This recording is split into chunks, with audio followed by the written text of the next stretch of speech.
सुधा अपने ही ख्यालों में गुम थी कि तभी टीवी पर माता सती की कथा नामक एक पौराणिक धारावाहिक का प्रसारण शुरू हुआ। राजा दक्ष, जो कि सती के पिता थे, वे सती के पति शंकर जी को उनकी वेशभूषा और रहन-सहन की वजह से बिल्कुल पसंद नहीं करते थे। वो अपने महल में एक बड़ा यज्ञ करते हैं, पर सती को नहीं बुलाते। माता सती शंकर भगवान के बहुत मना करने पर भी बिना बुलाए पहुंच जाती हैं। वहां पर राजा दक्ष सभी लोगों के सामने सती और उनके पति का बहुत अपमान करते हैं। अपना अपमान तो सती फिर भी सहन कर लेती हैं, पर अपने पति के अपमान को सहन नहीं कर पाती और दुखी होकर अपने प्राण दे देती हैं। सुधा को ऐसा लगा कि ऐसा ही कुछ कुछ तो उसके साथ भी होता आया है। उसने तो सती की तरह अपनी पसंद से विवाह भी नहीं किया था, पर फिर भी उसके मायके में शादी के बाद परायों जैसा व्यवहार होता है।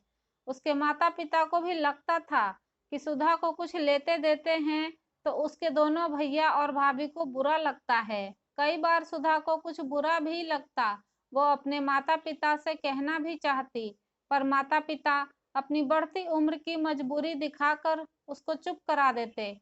इसी तरह जिंदगी चल रही थी। सुधा ने भी ये सोचकर कि बस उसका मायका बना रहे, घर पर सब ठीक रहें, खुद को इन सब से दूर कर लिया था। जब कुछ नया होता तो उसे बुलाया तो जाता, पर उचित सम्मान नहीं मिलता था। इसीलिए वो भी मायके में बस थोड़ी देर के लिए दुनियादारी निभाने ही आती। मन में कसक तो थी, पर पति बहुत अच्छे थे। खुद भी उसकी जिंदगी काफी व्यस्त रहती थी, इसीलिए कहीं ना कहीं संतुलन बैठा रही थी। जब तक पापा रहे, तब तक मायके से कम इस तरह का नाता तो रहा, पर पापा के जाने के बाद वसीयत को लेकर बहुत कुछ बदल गया। उसने कभी अपने मायके से प्यार और सम्मान के अलावा किसी पैसे की चाहत नहीं की थी, पर भाई और भाभी के द्वारा बात-बात पर पापा की वसीयत और लेने-देने को लेकर किया अपमान उसका दिल दुखा रहा था।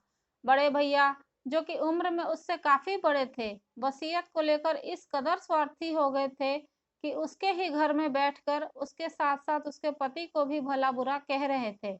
सुधा अब तक सब सहन कर रही थी, पर भाई द्वारा अपने पति के अपमान पर वो चुप न रह सकी। उसने उम्र में अपने बड़े भैया को साफ-साफ शब्दों में अपने पति का अपमान न करने की चेतावनी दे डाली और मन ही मन मायके से सारे रिश्ते खत्म करने में ही भलाई समझी। आज उसे ऐसा लगा कि सती की ये कथा शायद उसको नई सीख देने के लिए ही प्रसारित की गई थी। बस युग बदला था, पर कोई भी स्त्री आज भी पति का अपमान सहन नहीं कर सकती। चाहे अपमान सती जितना बड़ा नहीं था, पर भाई बहन के रिश्ते पर कुठाराघात करने के लिए काफी था। आज उसे अपने भाई के साथ रिश्ते खत्म करने का कोई दुख नहीं था। कई बार तिरस्कार का बोझ इतना बड़ा होता है कि वो सारे रिश्तों को निगल लेता है।